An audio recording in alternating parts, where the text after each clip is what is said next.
Fini la région Pays de la Loire, ou comme en Nantes, sera peut-être bientôt en Bretagne. Le comité Balladur, qui réfléchit à la réforme des collectivités locales, rendra son rapport le 5 mars prochain.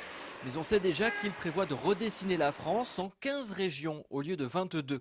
Alors question, où ira le Maine-et-Loire? Parmi les pistes évoquées, le rattachement avec la Mayenne et la Sarthe à une nouvelle région, Val-de-Loire. Encore une fois, si on se place dans l'optique d'une région européenne, il y a plusieurs options possibles. Il y a effectivement une option Val-de-Loire. Ce ne serait pas totalement absurde d'imaginer qu'on puisse travailler avec Orléans, avec Tours, de ce point de vue-là. Mais ce ne serait pas absurde non plus qu'on soit dans une région qui soit tournée vers l'Atlantique, Bretagne, Pays de Loire, Poitou-Charentes.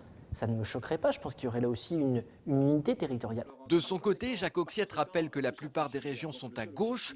Pour lui, la réforme est avant tout politique. L'objectif et tout le discours du président de la République dans ce domaine-là, c'est de charcuter, de modifier les modes de scrutin pour pouvoir essayer de reconquérir un certain nombre de régions. À suivre, l'avis du comité Balladur pour une réforme qui pourrait être appliquée d'ici 2014. Vont-ils être délogés? Une délégation des squatteurs de la rue Lyonnaise a été reçue aujourd'hui par l'adjointe au maire d'Angers, chargée de l'action sociale pour discuter de leur situation. Des sans-abri qui ont investi il y a maintenant 5 mois un bâtiment désaffecté de la ville et qui y vivent depuis quelques semaines maintenant avec une quinzaine de sans-papiers originaires du Soudan et de l'Érythrée. Ces sans-domicile fixe, accompagnés par une quarantaine de sympathisants, sont venus défendre leur logement. Un bâtiment vide depuis 15 ans qui appartient à la mairie, pourquoi faut qu'il reste vide quoi? Alors que nous on est à la rue et que voilà, au moins ça nous fait un toit. Après plus d'une heure de discussion, sortie de la délégation, Maude, l'une des habitantes du squat de la rue Lyonnaise, fait le point. Pour ce qui concerne les demandeurs d'asile, il y a une réunion de coordination avec toutes les associations qui s'occupent des demandeurs d'asile. Tous les intervenants. C'est le 6 mars prochain que préfecture, conseil général et associations étudieront la question du logement d'urgence des demandeurs d'asile. Les squatteurs, eux, sont toujours expulsables. Les forces de l'ordre devront intervenir, mais... On nous a laissé entendre que l'expulsion ne serait pas forcément pour tout de suite, mais qu'elle allait arriver, que de toute façon on ne pouvait pas rester dans ce bâtiment, soi-disant pour des questions de sécurité. Donc à un moment ou un autre, il y aura expulsion, ça c'est sûr. Peut-être qu'on a quand même gagné un petit délai. Et les jeunes gens ont décidé de fêter ça en organisant des portes ouvertes dimanche prochain pour remercier ceux qui les soutiennent.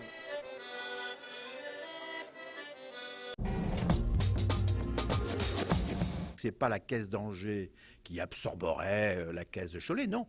Dissolution des deux caisses et création d'une nouvelle caisse en Maine-et-Loire. Les caisses primaires d'assurance maladie d'Angers et de Cholet vont prochainement disparaître. À partir de janvier prochain, une seule et unique caisse d'assurance maladie verra le jour en Maine-et-Loire.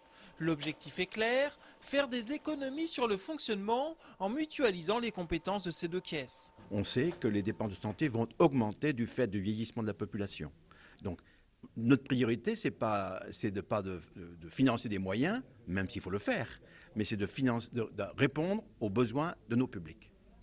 Les sites d'Angers et Cholet seront conservés, mais la réorganisation des services inquiète le personnel des deux caisses. Qu'est-ce qui restera à Cholet? On n'en sait rien. Comment vont se faire les répartitions? On n'en sait rien.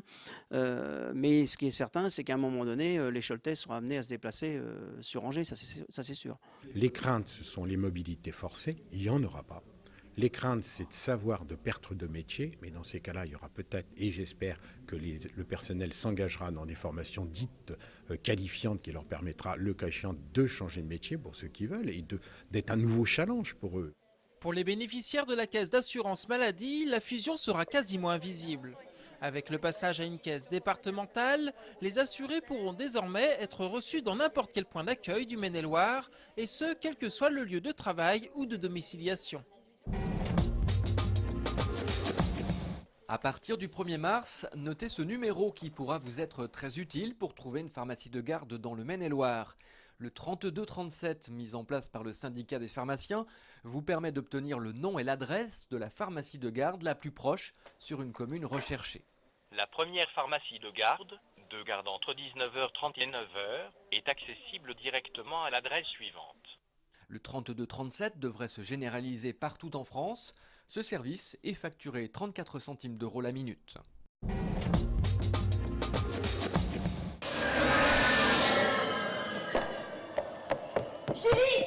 Un décor de fête foraine monumentale où trône King Kong, 5 mètres de haut. Voilà la dernière création du NTA, le nouveau théâtre d'Angers. L'Ilium, ou la vie et la mort d'un vaurien, mise en scène par Frédéric Bélier-Garcia. C'est un théâtre, disons, romantique, romanesque, une grande saga, comme ça, une sorte de conte fantastique aussi, un peu par certains aspects, et un mélodrame aussi. Donc c'est plein de choses en une, et c'est une pièce très ambitieuse, quoi.